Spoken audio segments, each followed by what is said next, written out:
آزادی بیان言论自由 free speech.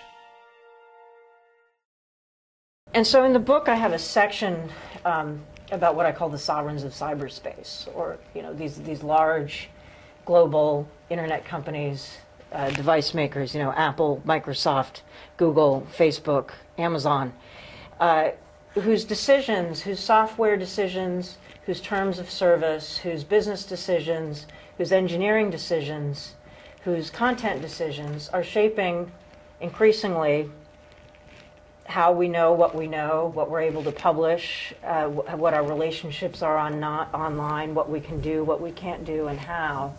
And who knows what about us and what information is gathered about us and how it's shared. And the question being, to what extent are these companies considering the public interest, considering the human rights implications of what they're doing, considering the global civil liberties and free expression implications of their decisions that are largely, of course, grounded in business motivations. And,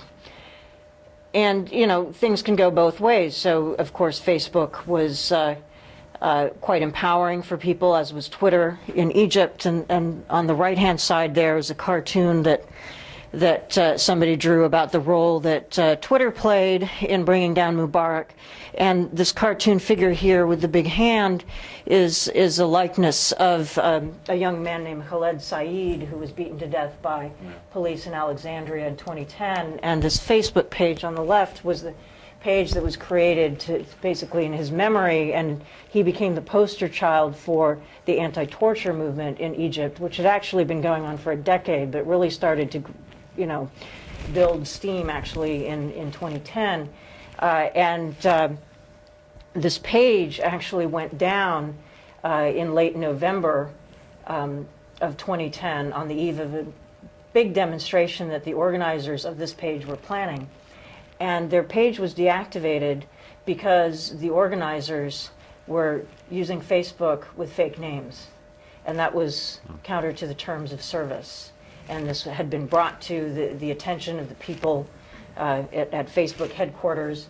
And so in order to enforce their terms of service, they took it down, not understanding the Arabic or the implications of what they were doing politically for the anti-torture movement in Egypt.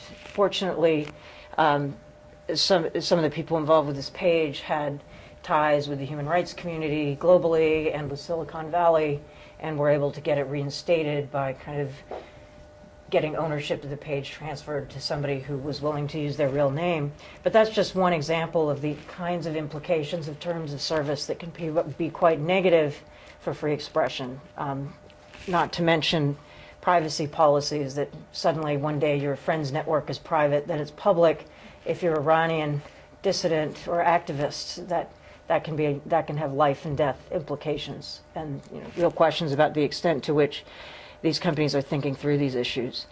Similarly, when Steve Jobs died, one thing that was really amazing was the extent of mourning that you saw in a lot of authoritarian countries.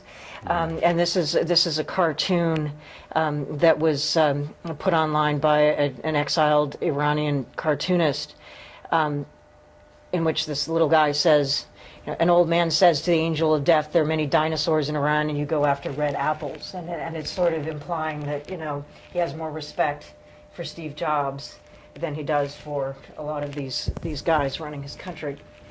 And so you have these very interesting sort of global constituencies and legitimacies and loyalties and communities around them that are fascinating and powerful in ways, I think, that are only beginning to be studied.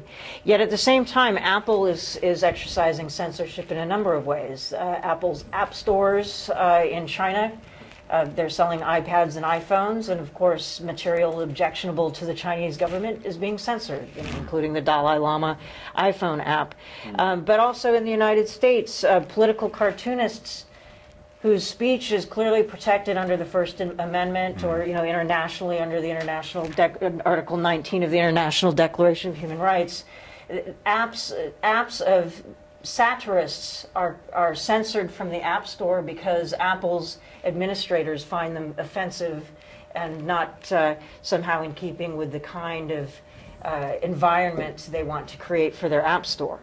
And so this, and there, I've given quite a number of examples in my book of sort of private censorship just based on companies' random criteria for what they think is appropriate and not appropriate on their platforms. And the question is, what is this doing for democracy when we're relying increasingly on these platforms and these companies are exercising very arbitrary censorship based on kind of, I don't know, what criteria really?